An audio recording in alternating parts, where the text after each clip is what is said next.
Celebramos hoy el domingo 18 del tiempo ordinario y este vídeo está grabado unos días antes porque nos encontramos haciendo la primera peregrinación en esta octava peregrinación de jóvenes a Samboyacu. Todos los años, con motivo de las fiestas patrias, se venía organizando, excepto en el año de la pandemia, una peregrinación de jóvenes de toda la prelatura de Moyobamba a la iglesia de Samboyacu, donde se custodia la Virgen de Soterraño.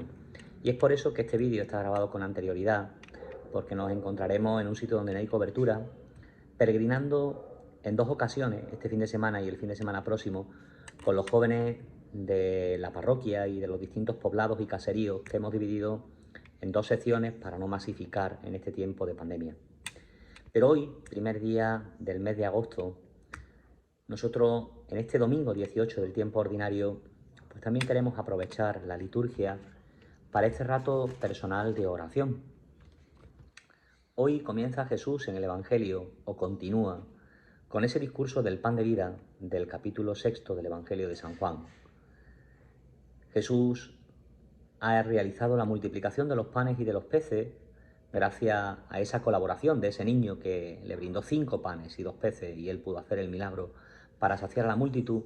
Y cuando ve que la gente intenta seguirlo para proclamarlo rey, Jesús se retira. Y se retira a un lugar muy cerca de Tabga, se retira a Cafarnaúm. Es ese lugar donde vivía Pedro, donde llamó a los primeros discípulos, esa gran ciudad portuaria situada a las orillas del mar de Galilea o el lago de Genesaret, donde Jesús va desarrollando toda su vida pública. Y es allí donde la gente que lo asalta le dice: Maestro, ¿cuándo has venido aquí? Y Jesús le responde: me buscáis no por los signos que habéis visto, sino porque comisteis pan hasta saciaros. Y matiza Jesús: trabajad no por el alimento que perece, sino por el que no perece. Esas son las obras que Dios quiere. Pero en ese fragmento del Evangelio Jesús continúa diciendo: les aseguro que no fue Moisés el que le dio el pan del cielo, sino que es mi Padre el que les da el verdadero pan del cielo. Jesús hace referencia a una escena que nosotros vamos a escuchar en la primera lectura de este domingo. En esa Pascua, en esa salida del pueblo de Israel de Egipto, el pueblo de Israel murmura contra Dios, levantándose contra Moisés y contra Aarón. Y murmuran después de haber visto los signos de las plagas, después de haber visto cómo el Señor hundía a los egipcios en el mar, mientras que ellos salvaban la vida con esa agua que hacían de muralla a derecha e izquierda.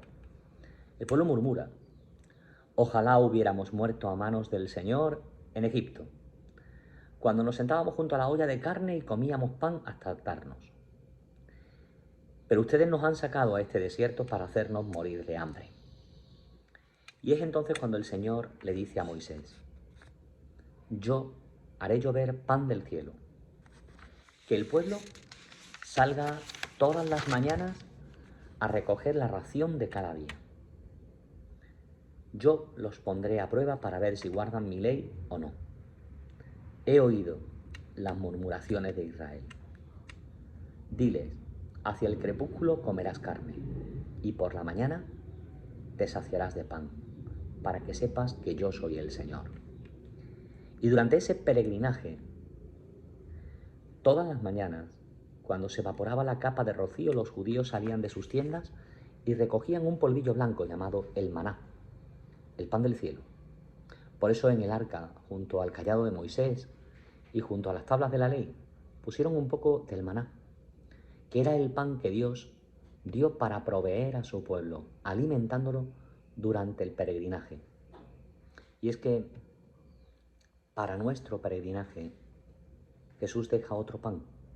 Y por eso en el Evangelio del día de hoy, en Cafarnaúm, comienza ese discurso del pan de vida, llamado así, donde Jesús hoy nos dice: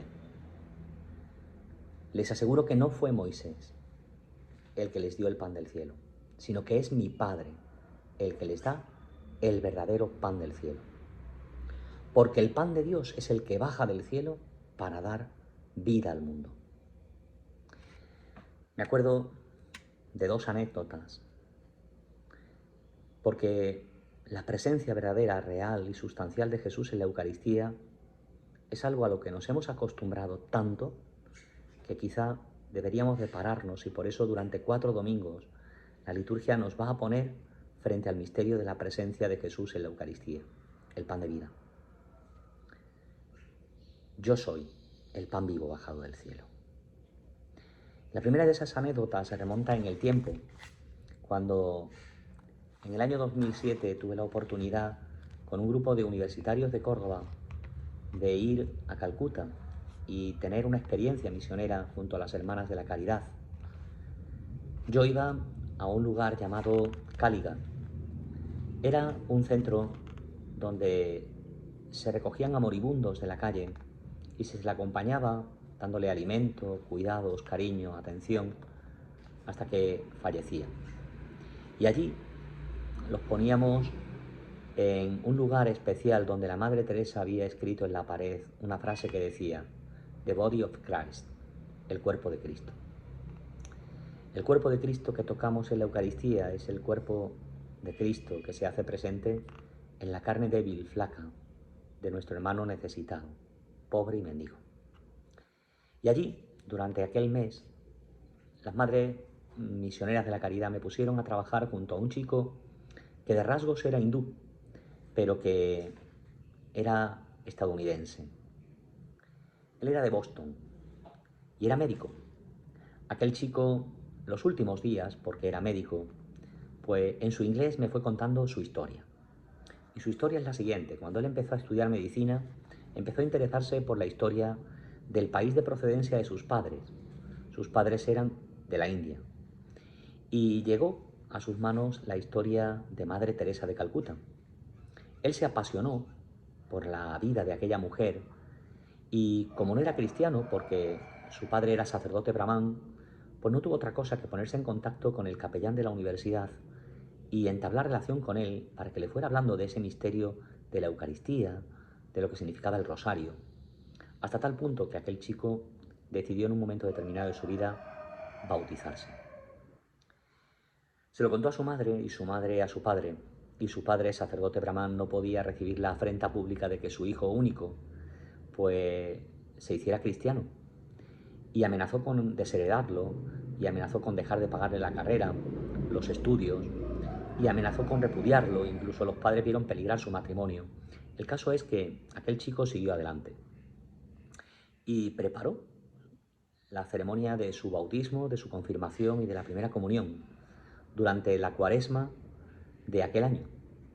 Aquel chico había hecho una penitencia. La penitencia era que desde el miércoles de ceniza hasta la vigilia pascual, donde recibiría los sacramentos de la iniciación cristiana frente a la hostilidad y a la oposición de sus padres, él no probaría nada dulce. Y cuando me contaba su historia me decía: porque yo quería que el sabor más dulce que entrara en mi boca fuera el sabor de Cristo en la Eucaristía.